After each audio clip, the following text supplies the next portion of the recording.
Time for the S&box news. This week we have new clothes, updated Steam Deck compatibility, a new video recorder, updates to the first-person arms, new cosmetics in Minigolf, balance changes to the RTS, and a new map for Unicycle Frenzy. It doesn't look like there's any updates to Construct this week, but there are two new pieces of clothing. There's a new red V-neck shirt and a new pair of shoes. Also, Dan DeWoo, the clothing artist, made a big video tutorial on how to make clothing for S&box. So, as we can see in this tutorial, he shows you how to make a t-shirt similar to the red V-neck that's in the game, but this one's purple. There's updated Steam Deck compatibility. There's a new gyro lab in the games list if we load it up.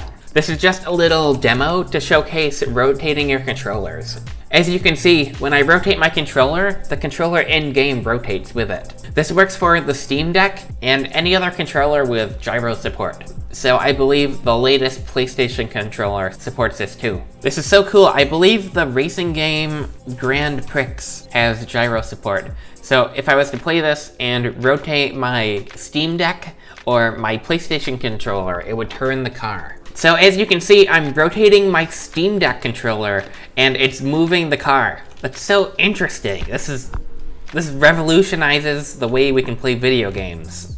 There's a new built-in video recorder. So I believe if I press F6, it'll start recording a video.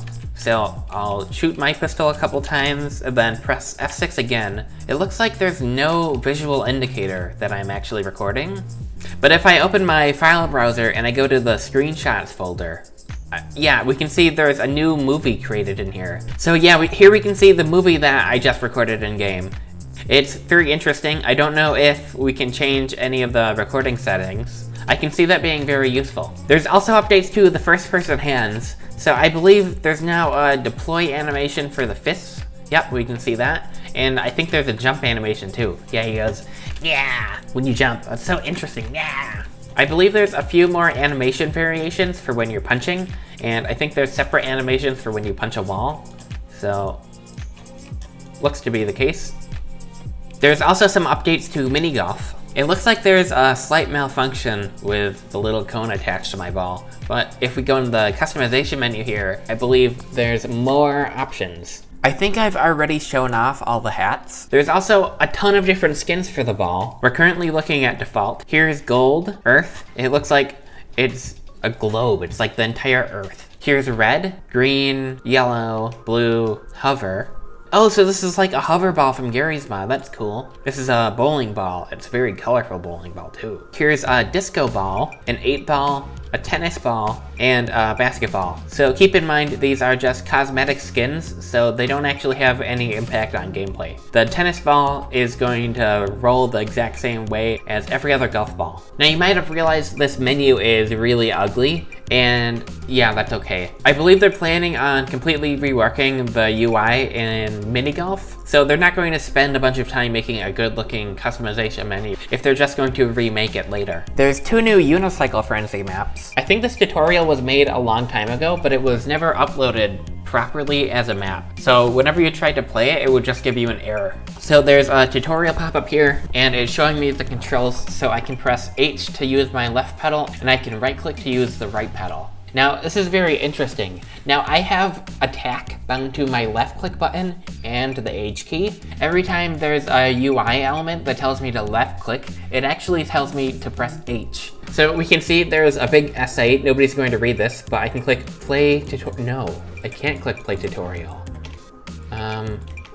It's glitched. What if I click play tutorial here?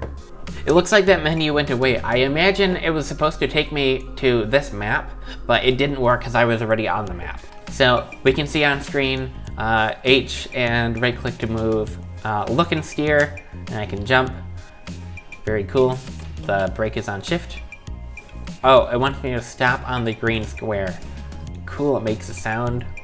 Activate checkpoint by rolling over it. If you fall, you will respawn. So here's a checkpoint. Couple little jumps and a big jump. You have to hold down space to make this jump. So this one I have to stop here and I have to turn. Very interesting.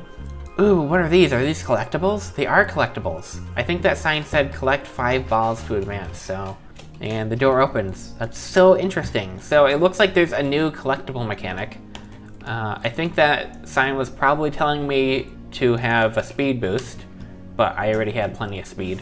Oh, I finished the tutorial. Wow, I won. I'm so talented. It looks like I've gained 50 XP. I wonder, can I use that on the battle pass? Has this been implemented yet? It looks like under customization, everything is still locked, and I can unlock this with my doubloons. Item unlocked, wow! Dev wheel pink. That's crazy. There's another Unicycle Frenzy map. It's called Sewer. So as you might imagine, it's set inside of a sewer. We can see there's a lot of garbage and sewer equipment. There's a green floor. I would imagine that represents sewer waste. Ooh, there's water in here. Does this water, what's going on with this water?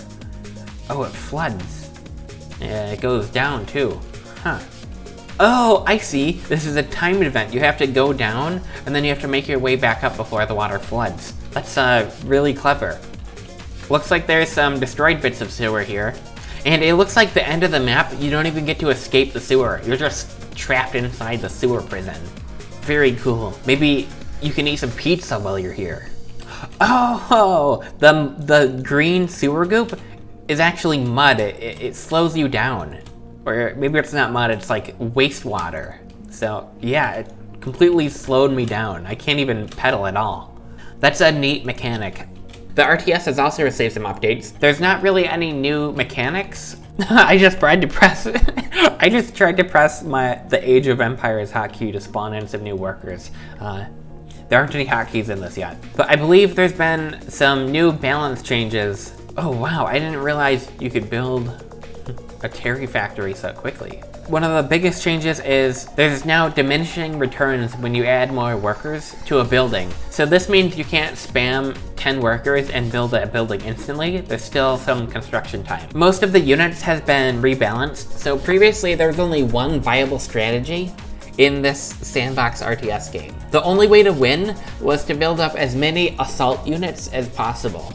All of the other units were basically completely useless. It's just whoever had the bigger army of assault units won. All the other units have been buffed, along with a couple other changes and bug fixes. I'm not going to go through all the minor stat changes on all the units, but I was the one who suggested them, so I would hope the game is a bit more balanced now, and the other units are actually viable. More obsolete stuff has been removed, including some references to some old render systems, some more obsolete hammer entities, and other garbage code. Well, that's it. That's all the sandbox news. Like, comment, and subscribe.